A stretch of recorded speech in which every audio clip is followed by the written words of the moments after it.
తప్పకుండా ఇక్కడికి వచ్చిన హుస్నాబాదు మిత్రులకు మీకు ఒక్కటే మాట ఇవ్వదలుచుకున్నా, గత పాలకుల లెక్క హుస్నాబాదును నిర్లక్ష్యం చెయ్యం. ఆనాడు సిద్దిపేటను, సిరిసిల్లను, గజ్వేలో మాత్రమే వాళ్లకు నియోజకవర్గాలుగా కనిపించినాయి, ప్రజలుగా కనిపించిందేమో.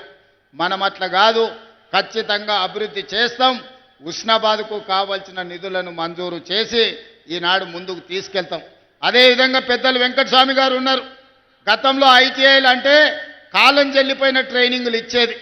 ఆడ డీజిల్ కార్ మెకానిక్ ఇస్తే ఆ డీజిల్ అంబాసిడర్ కారు షెడ్డుకు పోయింది. పిల్లగాడు చదువు నేర్చుకున్నా రిపేర్ చేయనికే కారు లేదు, పోయి ఫామ్ హౌస్ల అంబాసిడర్ కార్కు రిపేర్ చేయాలి. ఇవాళ ఆడి కార్లు, బిఎండబ్ల్యూలు, బెంజ్ కార్లు వచ్చినాయి.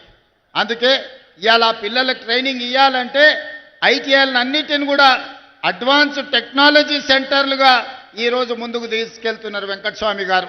అందుకే ఏటీసీలో జాయిన్ అయ్యే ప్రతి విద్యార్థికి ప్రతి నెల 2000 రూపాయలు స్కాలర్షిప్ ఇవ్వడం ద్వారా నిరుద్యోగ యువకులను అభివృద్ధి పదం వైపు సాంకేతిక నిపుణులుగా మార్చి ఈరోజు ముందుకు తీసుకెళ్తాం. అదేవిధంగా మిత్రుడు శ్రీధర్ బాబు గారు ఇక్కడనే ఉన్నారు. ఇవాళ గ్లోబల్ సమ్మిట్ పోయి నేను ప్రధానమంత్రి గారికి, సోనియా గాంధీ గారికి ఆహ్వాన పత్రిక ఇచ్చిన. ఇది నేను చేస్తున్నది కాదు, మిత్రుడు శ్రీధర్ బాబు గారు చేస్తున్నారు. వారి నాయకత్వంలోనే భారత్ ఫ్యూచర్ సిటీలో ఈరోజు తెలంగాణ విజన్ డాక్యుమెంట్ను మనం తెస్తున్నామంటే పెద్దలు శ్రీధర్ బాబు గారు అండగా నిలబడి పరిశ్రమలను, ఐటీ కానీ ఇండస్ట్రీస్లో పెట్టుబడులు తీసుకుంచడానికి వారందరూ సహకరిస్తున్నారు. అందుకే మిత్రులారా, ఇంత ఆలస్యమైన మీతో కలవాలి, మీతో మాట్లాడాలి, ఆశీర్వదించిన మీతో మన సంతోషాన్ని పంచుకోవాలి. అదేవిధంగా సర్పంచ్ ఎన్నికలు రాబోతున్నాయి. రాష్ట్రంలో 10 ఏళ్ళ ప్రభుత్వం ఉంటే ఎవరికి డబుల్ బెడ్రూమ్ ఇండ్లు రాలే. కానీ అదే మన ప్రభుత్వం 10 ఏళ్ళలో 20 లక్షల ఇందిరమ్మ ఇండ్లు కట్టి చూపిస్తుంది.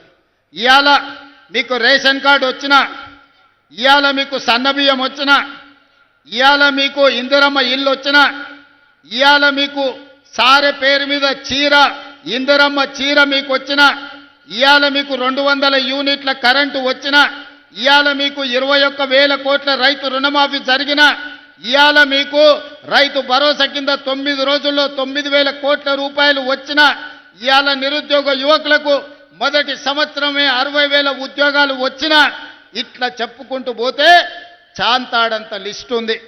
ఇవన్నీ ఎందుకు వచ్చినాయంటే ఒక మంచి ప్రభుత్వం ఈరోజు పాలనలో ఉంది. మంచి ప్రభుత్వం ఉంటే రాష్ట్రం ఎట్లా అభివృద్ధి చెందుతుందో, ఒక మంచి వ్యక్తి గ్రామ పంచాయతీ సర్పంచ్ ఉంటే ఆ గ్రామం అభివృద్ధి చెందుతుంది.